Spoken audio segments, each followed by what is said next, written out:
Hi, everyone. I usually spend a few minutes before each of these interviews saying a few things that are relevant to the upcoming interview. But this time, right now, I am recording this after the COVID-19 pandemic has taken full hold in the United States here. It's March 27th, 2020 right now. I'm working from home. This is a virtual background, but I am home. We've been pretty much at home for a few weeks, and life has radically changed for us and for just about everybody.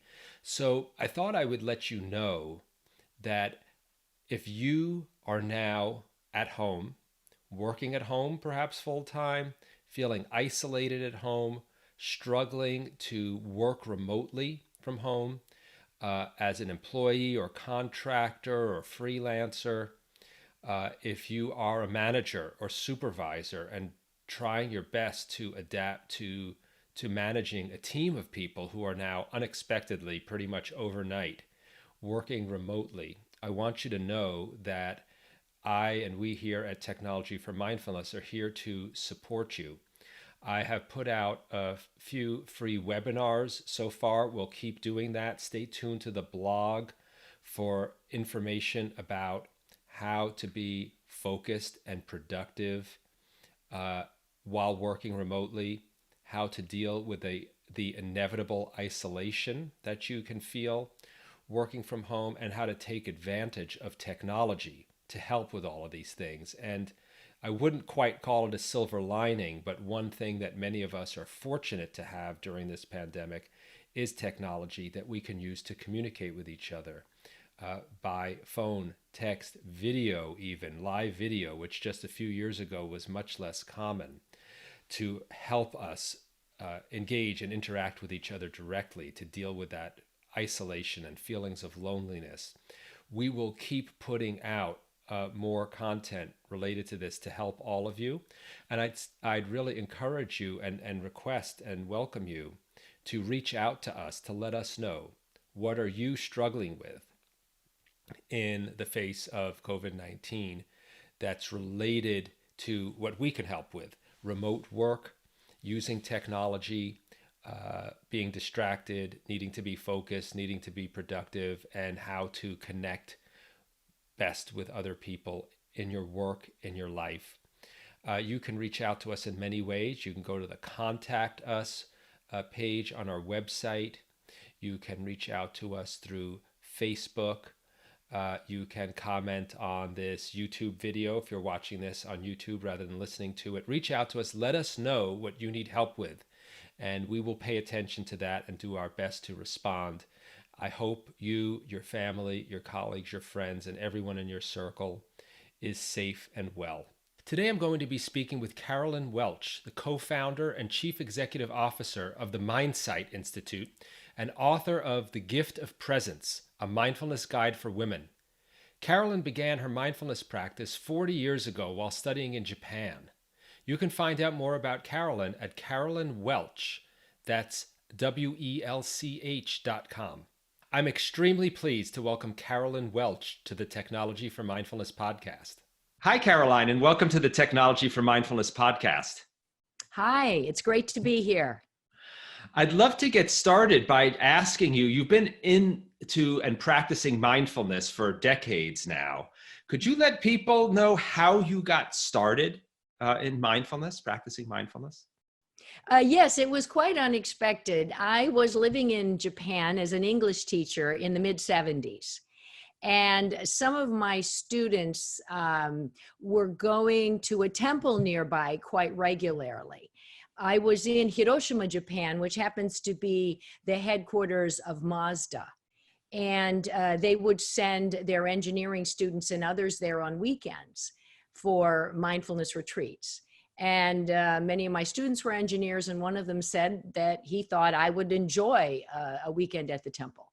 So it started like that. And of course, I enjoyed very much the stillness and the peace and quiet. And I would be a part of the life at the temple. which included sitting in zazen, in meditation, for 1 hour, 2 hours at a time. Mm-hmm. And I would be there in that long, drafty hall, and the monks would be going up and down, or one monk, not more than one, but just pacing in front of us. And if someone felt they needed an adjustment, the monk would have a long wooden stick and would tap, but not necessarily just a tap, Yeah. on our shoulder. Yes. And that went both ways. I mean, both if I, as the student, felt I could use a little motivation or adjustment, I might request that. Or it may be that the monk himself would determine that would be in order. You're being very polite in your description. I'm of what trying it's to like. speak very, generally and respectfully. Yeah. So was this Zen, or was it some other particular tradition that you were practicing? Yes, it was Zen, and it was in the Rinzai sect. Okay. And just for people out there, it seems to me like these days in the West, in the US, most people are getting their introduction to mindfulness through other countries' lineages, other than Japan. I'm curious, from your experience, having learned that through Zen in Japan, is there some flavor of it or aspect of the experience, or how you learn that, might be different, that's influential on you, that might be interesting to people here getting exposed through a different tradition, yeah. I think all of the ways to approach mindfulness in the end have a great deal of commonality. And I think also at the same time, what practices come to resonate with any one person and be the practice that he or she can actually sustain is very individual. Hmm. So whether it's Japan or Burma or Thailand or any other country, it's more a matter of what is that match like for the individual. Mm-hmm. Yeah, and you've now been teaching and spreading, teaching about mindfulness for many years on your own. I know you've got a book coming up very soon. About, yes, is that a good, would this be a good yeah, that'd be a great opportunity. To show you a quick image Yes. of the book? The Gift of Presence, a mindfulness guide for women. So I want to start talking about that. First, it's interesting that you focus on presence, which is not exactly the same as mindfulness. Could you speak to people about why you decided to focus on presence for the book in relation to mindfulness? What is the importance of presence? I guess I have to ask you a question first before I can answer your question. Sure. Which is, what do you see as the difference between presence and mindfulness? Yeah, I might see a presence as an aspect of mindfulness. It might also be a result of mindfulness. That if you can be in a mindful state, that the result is that you are fully present. I see. Yeah, and I guess I'm using the words synonymously in my book. And you mentioned that mindfulness is a state. Mm-hmm. And I would consider the synonymous term presence to be a state. Okay. So in that regard, mindful awareness, mindfulness, and presence are all states. States are one in the same state of mind. Okay. And then in the book, you talk about what you call 3 Ps, which are all related to presence. Could you just give people a quick overview of what those are, and what their significance is? Yes, absolutely. And I think I want to just jump back. I Yeah. think your previous question, the one I couldn't answer without asking you Yeah, a question, sure. maybe you'll ask me that one again so I Yeah. can answer that, because Yeah, yeah. that was a good question. I just couldn't get to it until we Yeah. Yeah. clarified that. Okay. Yeah. Well, maybe you could start talk about the three P's, and then we'll get back to presence and mindfulness. Okay, great. Yes. Yeah. I started with presence as the foundation for our lives, basically. Looking at presence or mindfulness and thinking about a way uh, to bring it alive in the lives of busy people Mm-hmm. and women in particular. And so in that process, I interviewed 100 women and could distill three P's that helped me to express or make accessible how presence might unfold in our lives. Okay. The first P is purpose. And that was an unexpected discovery on my Mm. part, because in interviewing women, what I kept hearing about from those who were very engaged in their lives and very happy was a driving purpose that provided direction in their lives. Mm. And we can't get to purpose without being present or very present with what is going on at this time for us. Mm-hmm. And the second P is pivoting. And I thought a lot about how being present means accepting change. And change is constant. Mm-hmm. And as humans, we don't like change and we don't like uncertainty. Yeah. So I wanted to uh, bring forth a concept that could support us when we need to change, which is actually quite often because things Yeah. around us are changing. Yes. And the reason I picked pivoting is that, as in basketball, it's a swivel. You still have one foot grounded. Yeah. And when we pivot, we are still grounded. Typically, that is, that we're usually making a change in one aspect of our lives, our career or our home life or our geographic location. But in those times, because those are big changes, it's easy to forget that we have all kinds of resources that aren't going anywhere. Mm-hmm. We have relationships, we have our work skills, we have experiences, and all of these are right there beside us during these changes that we will encounter. And the third P is pacing. Pacing grew also out of the interviews I did, and I interviewed women ages 16 or 18 to 90. And what I heard from all of them that kind of surprised me was that they're all really busy. Yeah. There doesn't seem to be any decade or any age by which we can all slow down predictably.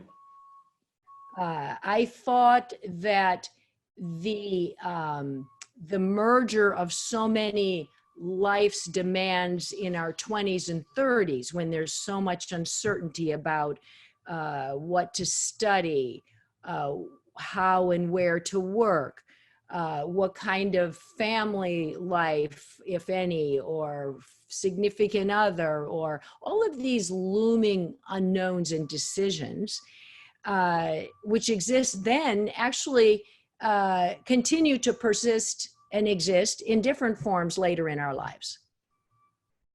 I mean, one thing that's interesting about all of these, which is different from how mindfulness is often portrayed these days, I see in popular culture, is these seem very active, that they are not just about noticing or paying attention, although I know that's at the foundation of all of this.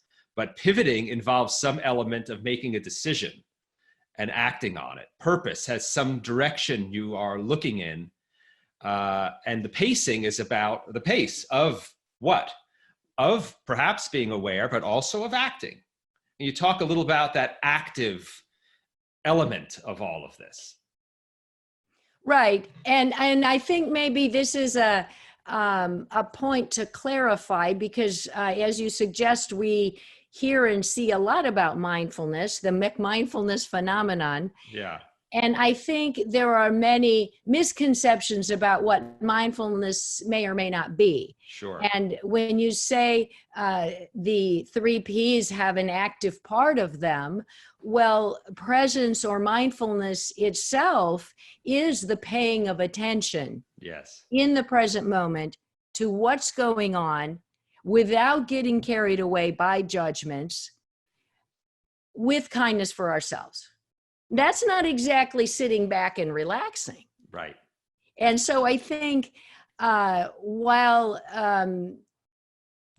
meditation practice, the practice of mindfulness through meditation or another mindful awareness practice is often equated with relaxing, that is a bit misleading because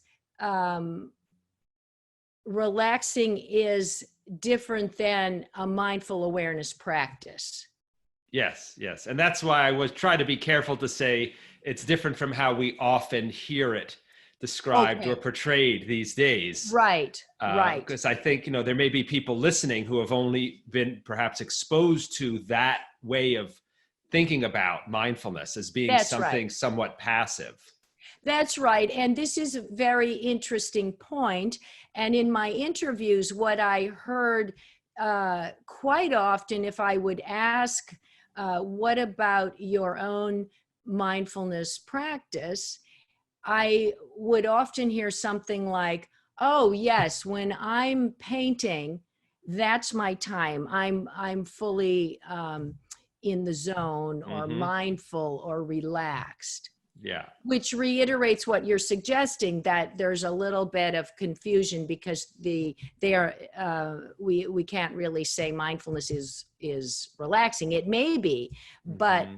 they're not synonymous. Yeah. Yeah. And the research, for example, there has been research on having two different groups over a week in a vacation area, and one group would be relaxing, walking in nature, doing various things. The meditation group, on the other hand, would, for example, do a walk in nature, but mindfully. Hmm. So being aware. Yes. And so at the end of the week, if they test both groups, there were physiological benefits that the meditation group could enjoy. Not that both groups didn't leave really feeling restored, rejuvenated, relaxed, happy, but the group that did have a mindful awareness component could enjoy the health benefits of mindfulness. I see. So they got those added benefits that the other Correct. group didn't obtain. Yeah. That's right. So, and then it does get a bit confusing because I mentioned a walk in the woods. Well, I can just be walking in the woods and daydreaming Hmm. and zoning out or in the zone, and Right. that's also very good for us and good for our brains and great to Sure. support creativity. But if I were to do a mindful walk in the woods, then I would be focusing my attention. Yes. And I would, it would be that process would be very different. That walk would be different. And I think it's confusing because you can have the same activities, but Right. it's a different outcome and it's a different activity in this way. Yeah. What you are focusing your attention in a different way, or perhaps focusing it in one case and not in the other. Exactly. That's Yeah. exactly right. I mean, then you get into the wandering mind. Yeah. And as you know, that's where we spend half of our time, Yes. wandering. So when you interviewed these women, and I do want to get to the fact that it was women that you focused on, why did you focus on women, and what is it from the book that women will gain particularly? But did you find that these if I call them traits or attitudes or practices of the three Ps, were things that distinguished them from other women? Is that why you gleaned the three Ps out, or is it just that you found these were the common kinds of characteristics of women who were what, successful or happier? What was it about the three Ps that called your attention to them? The three Ps evolved. Early on, I had pacing and pivoting and presence in my mind. Mm-hmm. And then presence, it became clear that presence is the foundation. It's our way of life. Mm-hmm. It's often portrayed as a quick fix or a tool, or we often think about being present or mindfulness as something that will help us when we most need it. But the fact is that it is a way of being. Mm-hmm. And so it became clear to me that that would provide the foundation for my entire book and what I would write about. And then the pivoting and pacing came out of my own life, and looking at the various stages I've gone through, and what would be two things that would have supported me had I had them more in the forefront of my mind. One would be pivoting. To remember, as I mentioned, we have resources always with us, and the pivot is just for this one aspect of our lives. And the pacing to take off some of that pressure, like I don't have to decide everything this week, month, or maybe even this year. Yeah. Fortunately, our lives and our health spans are getting longer, so there literally is time. And we all have, well, many of us have successive careers or successive volunteering opportunities, or it seems like we can enjoy more space in our lives, so that pacing becomes an important concept. Yeah, I want to, go ahead. And so let me just finish with the purpose part, because that is really the only one of the P's that emerged from my interviews with the women. I see. And that became such a powerful force in the interviews. And I also liken purpose to presence, because it is a natural resource available to all of us, not just for the privileged. It's not a luxury. Right. It contributes to our well-being. And there is a large body of research to support the benefit of finding and living aligned with our purpose. Okay, yeah. I wonder, could you speak to what it was more specifically? Did the women who had this strong sense of purpose, did it enable them to be more present? Did it drive their ability to pivot more easily, or what was the role of purpose, do you think, in their lives? I think the role of purpose in the lives of the women whom I interviewed, just as in the lives of all of us, purpose can give us a direction, and it can keep us in the present and centered. And it can offer us also resilience, so that even on our most discouraging days, if we can look ahead to our purpose or keep it on our radar, we can feel, okay, today was full of emergencies, didn't even get to anything on my to-do list. But one of my purposes in life is to be an effective, and then fill in the blank for whatever your work role is or your family role. And you're still moving toward those things, living consistent with them. Yes. And I really relate to when you talk about the to-do list. It's very easy for all of us to get sucked into a to-do list and to, quote, accomplish a lot that's not necessarily directed to any purpose. Exactly. And that's why presence and purpose are so intertwined, because we need presence, we need mindful awareness to have a good look at what we're doing each day. And then having a look at, well, wait, what is my purpose? What gets me out of bed in the morning? What is personally meaningful for me? Yeah. Yeah. Now I want to turn to the pacing, which I think can seem counterintuitive to those busy people among us who feel like might have a tendency to feel that faster is better necessarily, and might question, well, what could it possibly be about changing your pacing that could make you more effective or achieve that purpose better? It's hard in our culture to see the benefit of perhaps slowing down. It might seem counterintuitive that that might be more effective. So can you speak a little bit to pacing? Yes, I can. I think if you even uh, say to yourself right now, I don't need to do it all at once, Mm-hmm.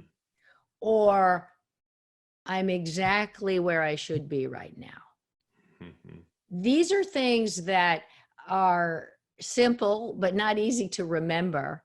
Yeah. And just as when we do take that moment to take a breath, maybe before we transition from a work day to our homes, or we do sit in stillness for even 5 minutes and think we don't have those 5 minutes, but inevitably you find that your day unfolds just slightly less chaotically Mm-hmm.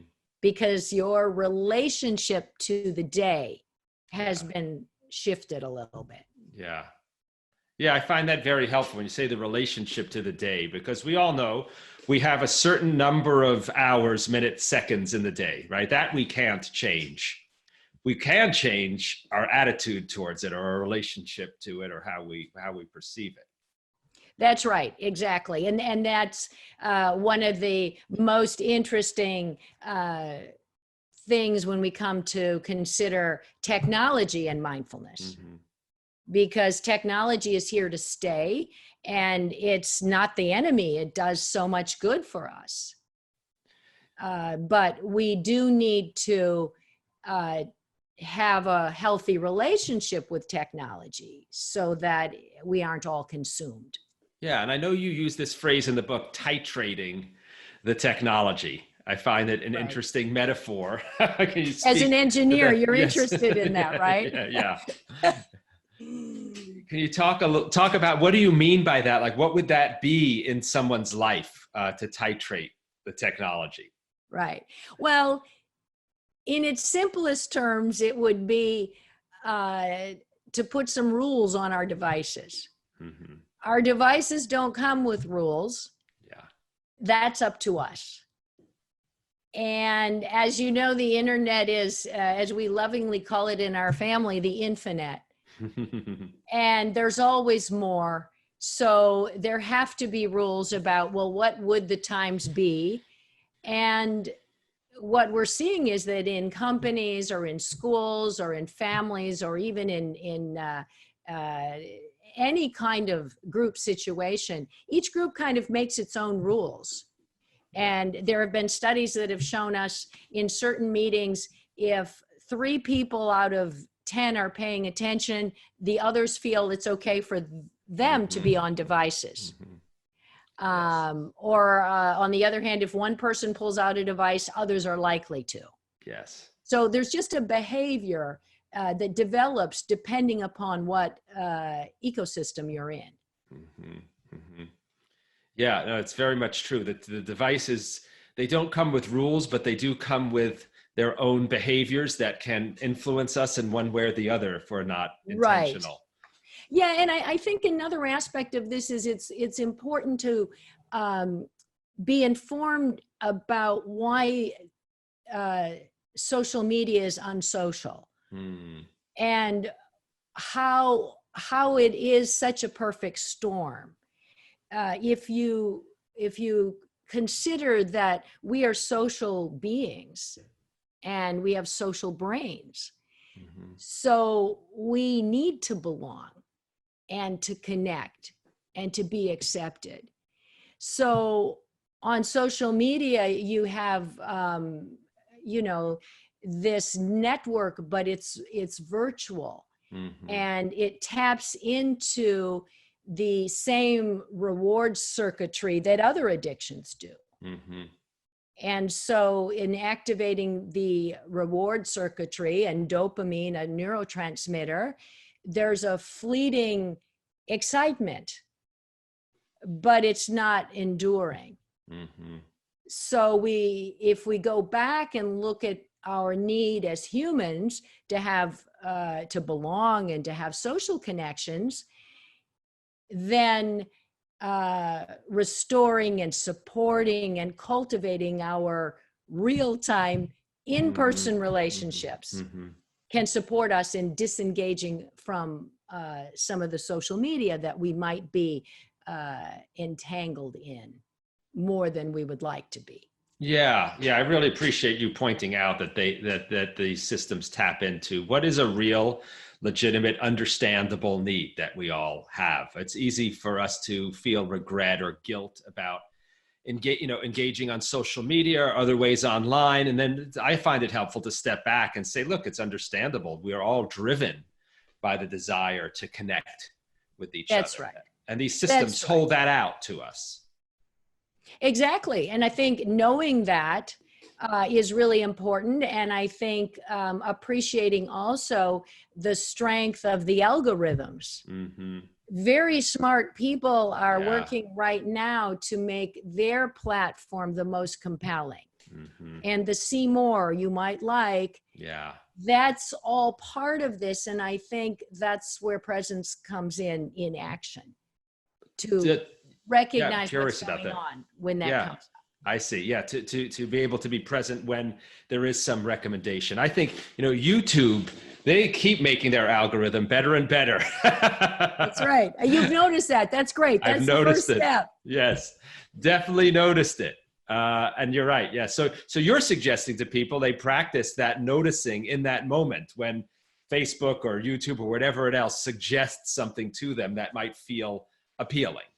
That's right. And I would also suggest setting an intention before you even go to your device or Mm-hmm. look at it, although we're looking at them hundreds of times a day. Sure, But sure. you have the intention, especially if it's social media or something where you might, get off on some thought safaris. You might just consider, well, wait, I've got 10 minutes to do this. Mm-hmm. Mm-hmm. And that's another thing, like even before you're faced with the pop-ups, just like, how many minutes do I have to do this, or do I want to do this? Yeah, yeah. This is all very helpful. Everything we've been talking about so far has been somewhat generically helpful to anyone, but you chose to focus your book as a guide for women. So I am curious, why did you decide to do that? And are there particular either challenges or needs that women have in relation to mindfulness and presence, or something that you thought women would benefit particularly from in reading such a book? And why is it that you have that focus, and what could women get out of this that's special? That's a great question, and I always get that question. Yeah. And I'm not trying to own mindfulness, or Yeah. Yeah. say that women have a special connection to Oh mindfulness no. or anything like that. Mindfulness is a way of being for everyone and anyone.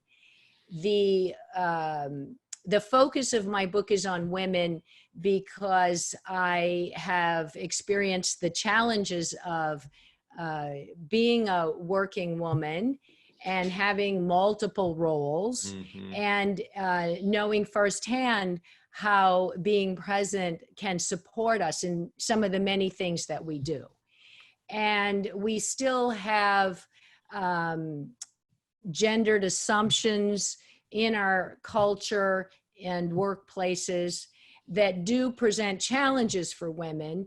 And presence and the three Ps can be very supportive in recognizing those challenges and working with them. Mm-hmm.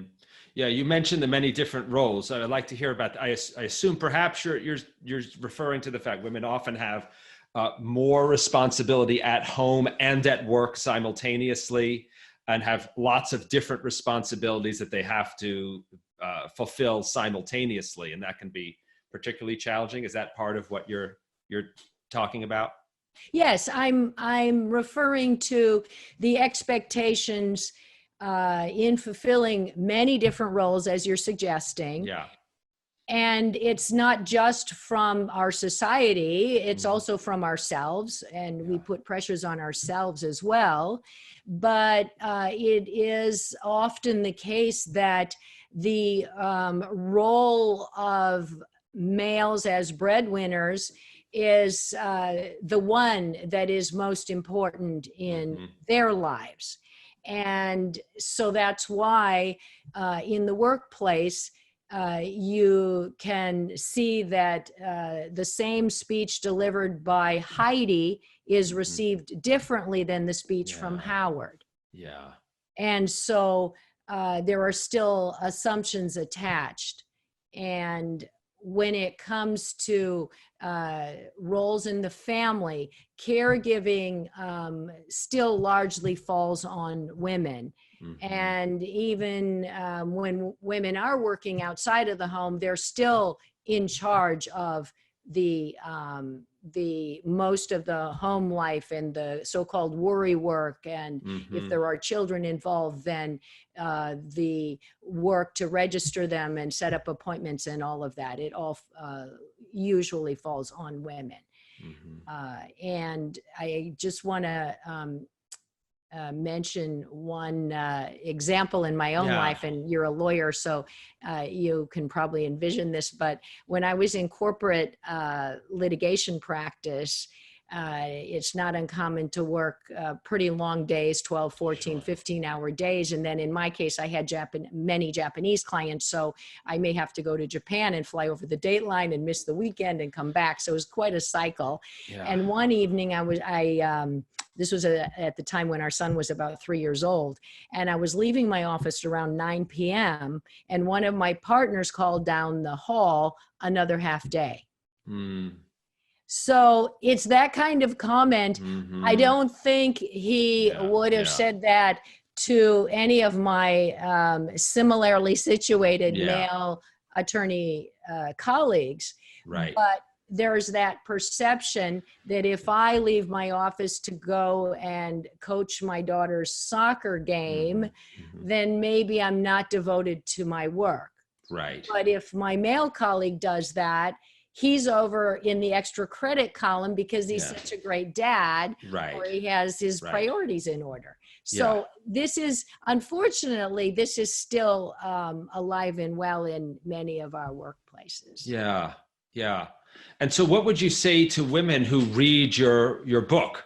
You know, I'm not asking for a pitch, but what is it if they're struggling with some of these issues in their own lives and the challenges and the burden of all of this? What is it that they might find from the book that speaks to them specifically as women? I hope what they will find in the book, through both the research that I've culled and made accessible, as well as the stories of the other women which I've collected, I hope that they'll find in there many things that resonate with themselves, and many things that they can put to work in their own lives right away. Mm-hmm. Whether it's one woman, for example, who would come home from work each day, and she would just very intentionally, before she went into the house and met with her family, just feel her hand on the doorknob. And that would really center her as she Yeah. entered the house.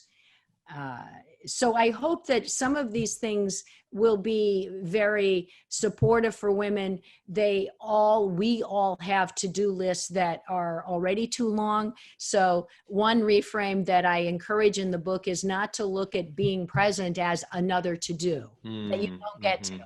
Let's Right. think about how you could potentially staple it to something you're already doing. Yeah.